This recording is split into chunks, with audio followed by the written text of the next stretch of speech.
একদা একটা কাক এক জঙ্গলে বসবাস করত, কিন্তু সে সর্বদা খুবই মন খারাপ করে থাকত। তার মনে একটাই দুঃখ, তাকে দেখতে কুৎসিত কদাকার, আর অন্য পাখিদের খুব সুন্দর দেখতে। কত রং বেরঙের তাদের ডানাগুলি, তাদের পালক।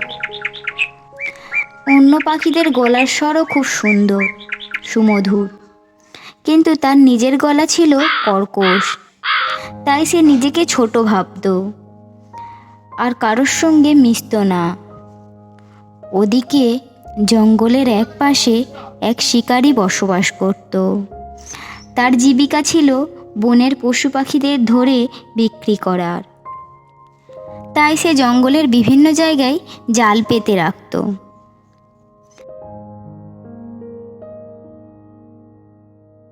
এদিকে সকালবেলায় কাকটি জঙ্গলের বিভিন্ন জায়গা থেকে খাবার সংগ্রহ করছিল। হঠাৎ শিকারির পাতা জালে সে আটকা পড়ল। তারপর সে খেয়াল করে দেখল সেই জালে আরও অনেক পাখি আটকে পড়েছে। সবাই প্রাণপণ চেষ্টা করতে লাগলো জাল কেটে বেরিয়ে আসার, কিন্তু কেউই জাল কেটে বেরিয়ে আসতে পারল না। এদিকে বিকালবেলায় শিকারিটি এসেছিল তার পাতা ফাঁদে কতগুলো পাখি পড়েছে সেইগুলো সংগ্রহ করতে। সে এসে দেখল অনেকগুলো পাখি তার জালে আটকে পড়েছে। তাই দেখে সে খুব খুশি হলো। সে একটা একটা করে সমস্ত পাখিগুলোকে তার ঝোলায় ভর্তি করলো। যখন কাকের কাছে এলো, শিকারিটি বলল, ছি, এই কুৎসিত কাকটিকে আমার কোনো প্রয়োজন নেই, কেউ তাকে কিনবে না। এই বলে সে কাকটিকে মুক্ত করে দিল।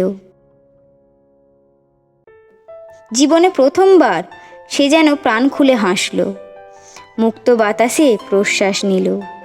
সে দুহাত জড়ো করে ভগবানকে প্রণাম জানালো, তাকে কাকের জীবন দেওয়ার জন্য। সে বুঝতে পারল প্রতিটি প্রাণীর জীবনেই নিজস্ব গুণ, বৈচিত্র্য ভরা। অন্যকে দেখে নিজেকে বিচার করা কখনোই ঠিক নয়। তখন থেকে সেই কাকটি নিজেকে ছোট ভাবত না, আর মন খারাপ করেও থাকতো না।